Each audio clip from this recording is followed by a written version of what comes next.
I want to thank you for allowing a nurse to come before the committee and speak for the frontline caregivers, the nurses and healthcare workers in Pennsylvania. Healthcare workers are deeply concerned, profoundly distrustful, and almost entirely shut out of the decisions about AI at the bedside. Minimal training, no checkbacks or regular evaluations, and no transparency whatsoever about how AI systems in healthcare are working or not working. That's what our members are experiencing, and that is not patient-centered care. In healthcare, innovation has served caregivers and patients, should serve the caregivers and patients, not just the bottom line. And technology has to support, not replace, clinical judgment. These systems just do not understand priority.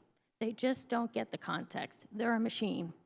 They don't recognize a crashing patient. They don't know when a stat order should leap from the front of the line, from the back of the line to the front of the line. And when something goes wrong, the liability falls on us, not the vendor, not the algorithm, and not the executive who purchased the software.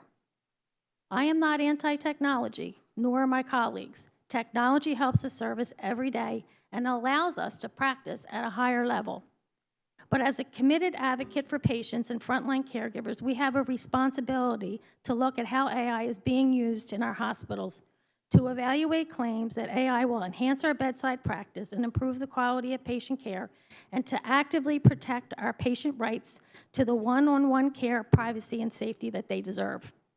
When caregivers are removed from decisions regarding bedside innovation, it's patients and caregivers that suffer.